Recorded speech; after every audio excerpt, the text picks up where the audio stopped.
It's the book club for kids. It's a book club for kids. It's the book club for kids. It's the book club for kids podcast. It's a bonus edition of the Book Club for Kids. Hi, I'm Kitty Feldy. Last week we spoke with writer Katherine Marsh about her novel, The Door by the Staircase. It's her own take on the Baba Yaga story. But Katherine has a few more thoughts on the topic and about writing itself.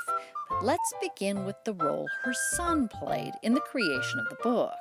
Both he and my daughter went to this local French school and had to go through this very difficult immersion where they had to learn to speak French. They had to learn to use a fountain pen, which is what the children use there.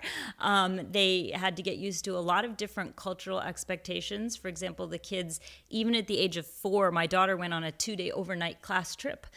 So there's a lot of different things, and that experience of watching them go through it helped inspire the book. And my son actually helped by reading the book and making sure things were correct vis-a-vis his experience as a kid who had done this. Was there anything in particular he had you change? That is a good question. There are some smaller details because I really based the book at the school the children attended, which was called École de Bonheur, which is the School of Happiness. And I just love that poetic name. It's such a wonderful name. And so he definitely made sure that all of my descriptions of where things were and how the day worked were accurate.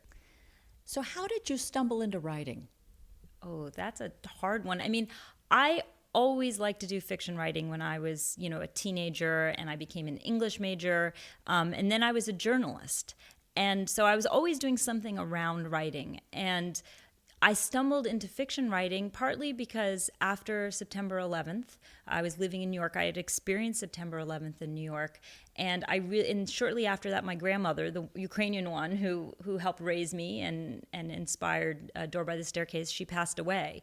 And I was just feeling so sad and so anxious. And I found that writing a story was a way for me to kind of work out some of my anxieties and, explore some of the things that I loved, including history, because I work history into all my books, and, my ethnic background and various other things that, geography and places that I loved. And so for me, it was very therapeutic.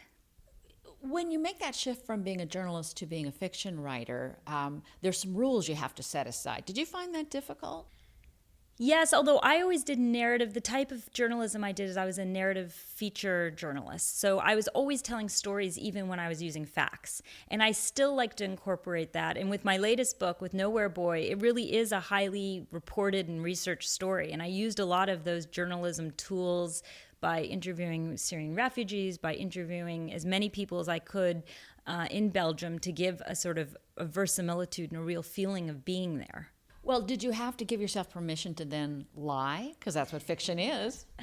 Well, I would object to that, actually, because I think fiction is not lies. I think fiction is emotional truth. I think you're going for emotional truth.